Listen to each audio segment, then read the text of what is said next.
Avant de commencer cette vidéo, je tiens à préciser que je ne suis pas un professionnel de la santé mentale ni psychologue. Ce que je partage ici, ce sont des réflexions personnelles, des recherches, des lectures sur la psychologie et le comportement humain. Le but de cette vidéo, c'est simplement d'ouvrir une discussion, de t'apporter des pistes de réflexion, pas de remplacer l'avis d'un professionnel. Si tu traverses une période difficile, n'hésite pas à consulter un psychologue ou à en parler à quelqu'un de confiance. On a tous déjà ressenti ce vide, ce silence qui s'installe quand le téléphone ne sonne plus, quand personne n'écrit, quand le monde semble continuer sans nous. La solitude. Certains la fuient, d'autres la recherchent. Mais pourquoi provoque-t-elle autant d'émotions contradictoires? Est-ce un poison ou un remède? Aujourd'hui, on va parler d'un sujet qui touche absolument tout le monde, sans exception, la solitude. Pas seulement le fait d'être seul physiquement, mais ce que cela fait à notre esprit, à notre identité, à notre santé mentale. Et tu verras qu'il existe plusieurs formes de solitude et que certaines peuvent littéralement nous transformer. La solitude, c'est avant tout un état subjectif.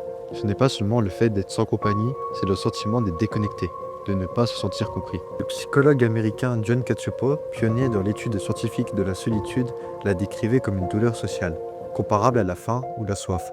Son cerveau scanner montrait que les personnes seules activaient les mêmes zones cérébrales que la douleur physique. Autrement dit, le cerveau traite la solitude comme une blessure.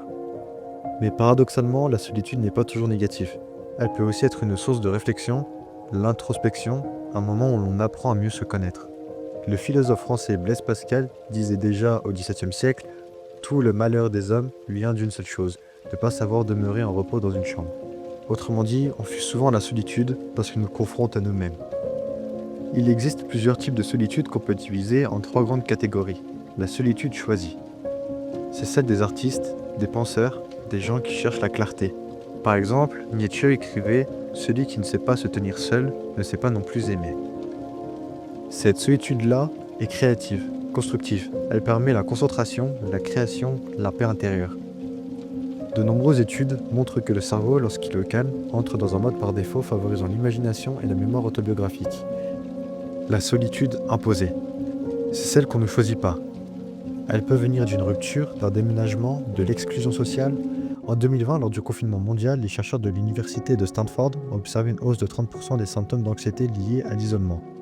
Cette solitude-là fait mal parce qu'elle est subie. Et plus elle dure, plus elle peut déformer notre perception des autres. On devient méfiant, on pense que les autres nous rejettent, alors qu'on se replie nous-mêmes.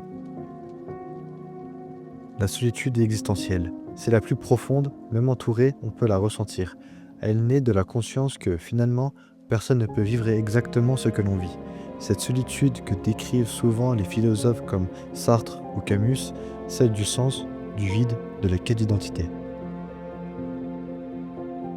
Certaines personnes ne supportent pas être seules. Elles sortent sans arrêt, cherchent la compagnie, se perdent dans les réseaux sociaux, mais derrière cette hyperconnexion se cache souvent une peur de se retrouver face à soi-même.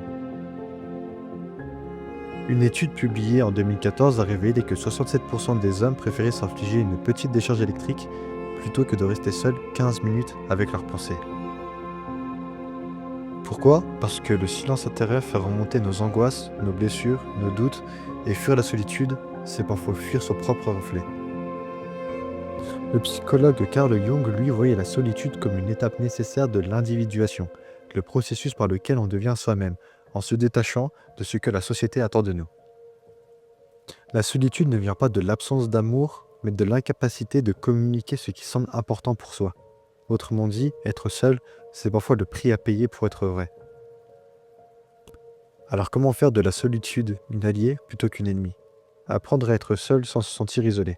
Faire des activités qui te reconnectent à toi-même. Lire, marcher, méditer, écrire. C'est dans ces moments-là que se forme la clarté mentale. Redonner du sens au lien social. Être seul ne veut pas dire fuir les autres. C'est comprendre que la qualité des relations compte plus que la quantité. Une étude de Harvard menée sur 80 ans montre que le facteur principal du bonheur, ce sont les relations profondes et sincères, pas le nombre d'amis. Accepter les phases de vide, tout comme le corps a besoin de repos. L'esprit a besoin de silence.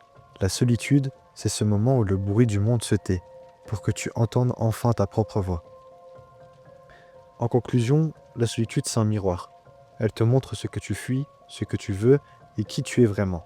Elle n'est ni bonne ni mauvaise. Elle est ce que tu en fais.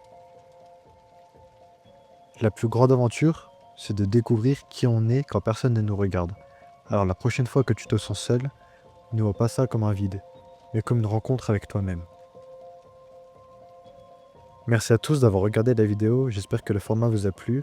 Celle-ci était un peu courte, mais c'est seulement le début d'une longue aventure. N'hésitez pas à laisser un like, un commentaire et à vous abonner pour ne rien manquer de la suite. A très bientôt pour la prochaine vidéo.